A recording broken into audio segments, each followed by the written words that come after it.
So the question first is, what is the secret that Meena shares with Mridu in the backyard? कि वो कौन सा रहस्य था जो मीना मृदु से शेयर करना चाहती थी, है ना, पीछे उसको आंगन में ले जाके उससे शेयर करना चाहती थी, वो कौन सा रहस्य था, ठीक है ना, वो कौन सी गुप्त बात थी। तो आगे देखते हैं answer. A kitten inside a tone football filled with sand was hidden behind a thick beeterberry bush in the backyard। क्या है कि एक किटन जो था, एक बिल्ली का जो बच्चा था, वो फटे हुए फुटबॉल के अंदर जिसमें रेत भरा हुआ था उसके अंदर छिपाया गया था, पीछे आंगन में जो झाड़ी थी ना, वो उस झाड़ी के पास उसको छिपाया गया था। This was the secret that Meena shared with मृदु। और यही वो रहस्य था जो मीना मृदु से शेयर करना चाहती थी। Okay, got it. Now second question is, how does Ravi get milk for the kitten. कि रवि किटन के लिए दूध कैसे प्राप्त करता है, मतलब दूध कैसे हासिल करता है, दूध कैसे ला पाता है किटन के लिए, क्या करना पड़ता है उसको, है ना। So the answer is, Ravi got milk for the kitten from the kitchen. Ravi kitten के लिए दूध कहाँ से लेके आता है, किचन से लेके आता है ना, रसोई से लेके आता है। कैसे लेता है देखो। When his grandmother saw him holding the glass of milk। जब उसकी ग्रैंडमदर जो है उसको दूध का गिलास जब लिए हुए देखती है, he told her that he was hungry। तो वो उसे क्या बताता है कि वो भूखा है। In order to avoid suspicion, और उस रहस्य को उस शक को दूर करने के लिए, उस शक से बचने के लिए, उनकी जो संदेह भरी जो नजरें थी, जो संदेह था उनको, उससे बचने के लिए he had to even drink most of the milk। ठीक है ना, कि उसे क्या करना पड़ा, अधिकतर जो दूध था उनके सामने ही वहाँ पर पीना पड़ा। देन, और इसके बाद he ran, वो दौड़ा, and poured the milk into a coconut shell, और उसके बाद दौड़ कर आया और उसने जल्दी से वो जो कोकोनट शेल थी उसके अंदर दूध को डाल दिया। Before his grand mother could get really suspicion, इससे पहले कि जो ग्रैंड मदर थी उनका संदेह जो है वो सच्चाई में बदल जाए, उनको पता चल जाए।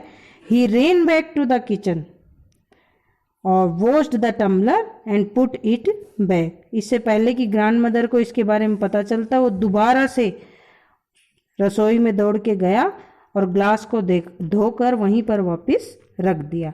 इस तरीके से रवि ने उस किटन के लिए दूध का अरेंजमेंट किया। Okay, got it. Now the third question is, how does he say the kittens ancestors are. Who does. तो रवि जो कह रहा है कि रवि किनके बारे में कहता है, मतलब उसके जो पूर्वज हैं किटन के, वो कौन है। रवि के पॉइंट ऑफ व्यू से उसके किटन के जो पूर्वज हैं वो कौन है, ठीक है ना, मतलब वो किनका वंशज है रवि के अकॉर्डिंग, है ना। डू यू बिलीव हिम, क्या आप उस पर विश्वास करते हैं। Now the answer is, Ravi said that one of the descendants of the Egyptian cat goddess was a stowaway in a Pallav ship।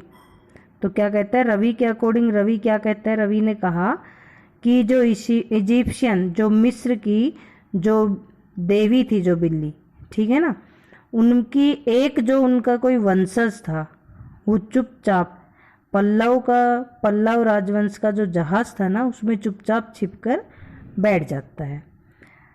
The descendant of this cat was the Rishi cat, Mahabalipuram Rishi cat.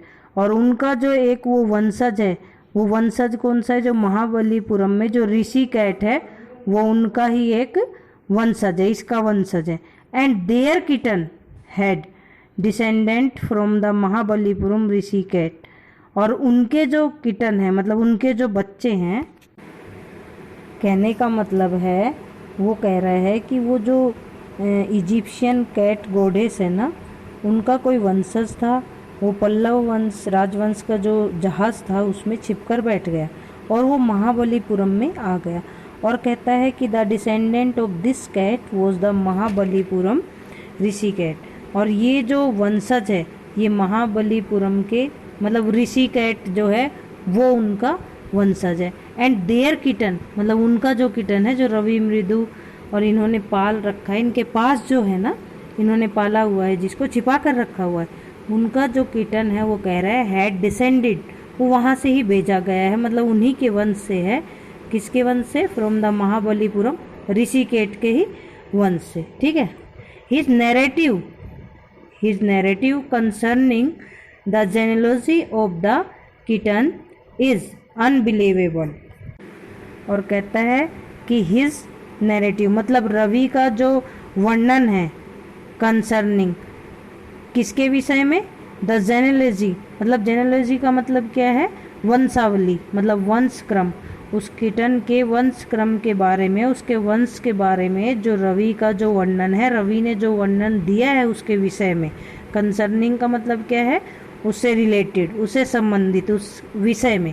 जेनेलॉजी मतलब वंशावली मतलब वंश से संबंधित जो वर्णन रवि ने दिया है of the kitten is unbelievable, वो अविश्वसनीय है मतलब उस पर विश्वास नहीं किया जा सकता। वो ऐसे ही एक कहानी बना रहा है, एक कहानी घड़ रहा है मृदु को इम्प्रेस करने के लिए। Okay.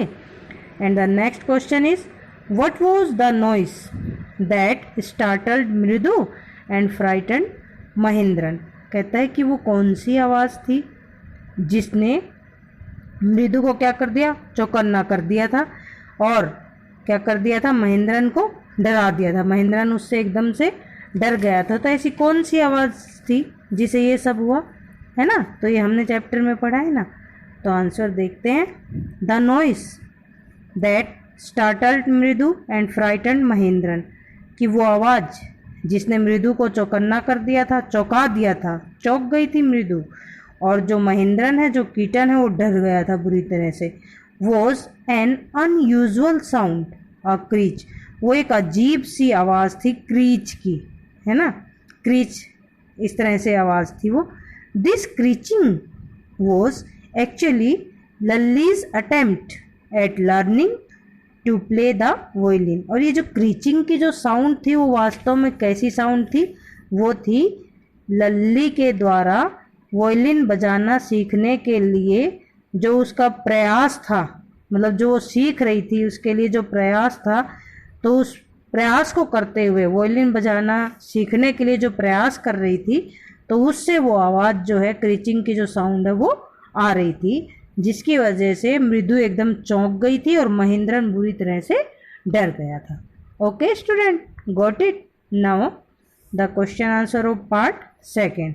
So the first question is, had the beggar come to Rukmini's house for the first time? Give reasons for your answer. ये क्वेश्चन मैंने आपको फाइंड आउट करने के लिए दिया था। एक दो बच्चों ने मुझे असाइनमेंट भेजे भी थे और उसमें कुछ बच्चों ने तो बिल्कुल रॉन्ग लिख रखा है कि हाँ फर्स्ट टाइम ही आया था। बेटा चैप्टर आपने रीड आउट नहीं किया था, हैं? चैप्टर रीडिंग में अच्छी तरह से बता रखा है कि फर्स्ट टाइम तो नहीं आया था वो, है ना? पूरे एक सप्ताह से वहाँ आ रहा था, ये क्लियर है बिल्कुल। फिर भी आप कैसे आंसर लिख रहे हैं? इट मीन्स आपने चैप्टर को अच्छी तरह से रीड आउट नहीं किया, है ना? चलो तो इसका आंसर देखते हैं। ओके, मतलब क्वेश्चन यही है ना, आगे समझ में, कि बैगर था रुक्मणी के घर फर्स्ट टाइम आया था, हैं? अगर फर्स्ट टाइम आया था या फिर नहीं आया था, जो भी आप कह रहे हैं, तो अपने जो व्यूज़ है, अपना जो आंसर है उसका कारण बताइए, ठीक है? तो आंसर देखते हैं। नो, नहीं, the beggar had to not come to Rukmini's house for the first time. जो बैगर है वो रुक्मणी के घर फर्स्ट टाइम नहीं आया था। क्यों? कैसे पता चलता है हमको? आगे देखते हैं। व्हेन द बैगर अराइव्ड, जब वो बैगर उनके घर पहुंचा, वो भिखारी उनके घर पहुंचा, she asked Ravi to send him away. She means Rukmini. Rukmini ने रवि को क्या कहा? उसको वहाँ से चले जाने के लिए, भेज देने के लिए कहा कि बैगर को यहाँ से भेज दो, भगा दो यहाँ से। The beggar, she said, had been coming to their house daily the week before। और कहने लगी वो कि वो जो भिखारी है, रुक्मणी ने कहा कि वो जो भिखारी है वो पूरे पिछले मतलब सप्ताह से रोजाना ही उनके घर आ रहा था। ये भी इस चैप्टर में बिल्कुल क्लियर बताया हुआ है। अगर आप दोबारा से उस असाइनमेंट को देखेंगे, ऑडियो को देखेंगे, ध्यान से सुनेंगे ना, तो आपको अपने आप पता चल जाएगा। ठीक है ना, आगे देखते हैं इसी में।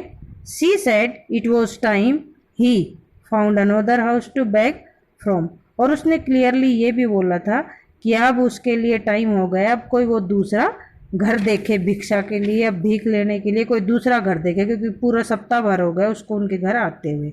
Okay, clear. Now second question is a sharp V shaped line between the eyebrows, what does it suggest to you about Rukmini's house, Rukmini's mood. कि एक शार्प वी शेप जो लाइन थी उसकी आईब्रो के बीच में उभर आई थी, तो ये राइटर ने ये क्यों कहा, क्यों बोला ऐसा, ठीक है ना। और ये जो लाइन है ये रुक्मणी के कैसे स्वभाव के बारे में, कैसा स्वभाव के बारे में सजेशन दे रही है, मतलब क्या बता रही रुक्मणी के बारे में कि रुक्मणी का मूड उस समय कैसा था। ठीक है, तो आंसर देखते हैं। A sharp V shaped line between the eyebrows refer to a frown. तो ये कहता है कि बिल्कुल तीखी वी शेप की जो लाइन उसके आईब्रोज के बीच में आ गई थी, पड़ गई थी एकदम से, तो किससे संबंधित है। फ्रॉन मतलब जो कहते हैं ना त्योरी चढ़ाना, मतलब है अपने लोकल भाषा में तो बोल देते हैं तोड़ी पड़ जाना, है ना, मतलब कि कोई टेंशन होती है या हमें गुस्सा आ रहा होता है तब, है ना, इस तरह की सिचुएशन। तो ऐसी सिचुएशन थी, तो इस तरह से उसको त्योरी बोल रहे है ना। This suggest that Rukmani was in an angry mood. और इससे हमें क्या मतलब क्या पता चलता है, कैसे मूड के बारे में रुक्मणी के, कि रुक्मणी जो थी वो बहुत गुस्से में थी उस time. Okay, now the third question is describe the music teacher as seen from the window. कि जैसे विंडो से म्यूजिक टीचर जैसे दिखाई दे रहे थे ना, तो उनका वर्णन कीजिए, वो कैसे दिखाई दे रहे थे। तो चैप्टर में पूरा एक पैराग्राफ है इससे रिलेटेड, है ना। अगर चैप्टर ऑनेस्टली आपने पढ़ा है, रीड आउट किया है ना आपने, तो आपको पता चल जाएगा, है ना। चलो देखते हैं अपना आंसर हम। As seen from the window the bony figure of the music master could be seen sitting in front of Lalli. कहता है जैसे कि खिड़की से देखने पर जो म्यूजिक मास्टर है उसका एक दुबला पतला जो आकृति थी वो देखी जा सकती थी, जो बिल्कुल लल्ली के सामने बैठे हुए थे। He had a mostly bald head with a fringe of oiled black hair. और वो उनका सिर जो था लगभग क्या था, बाल्ड मतलब उस पर बाल नहीं थे, कहने का मतलब गंजा सिर था उनका मोस्टली, ठीक है ना। जिसके सिर पर मतलब एक फ्रिंज ऑफ ऑयल्ड ब्लैक मतलब काले रंग के तेल लगे हुए बालों की एक कतार थी उसके सिर पर, फॉलिंग अराउंड हिज ईयर्स, जो उसके कानों पर पड़ी हुई थी, मतलब उसके कानों के पीछे साइड ही मतलब बाल थे, आगे से बाल बिल्कुल नहीं थे, मतलब मोस्टली उसके सिर पर बाल नहीं थे।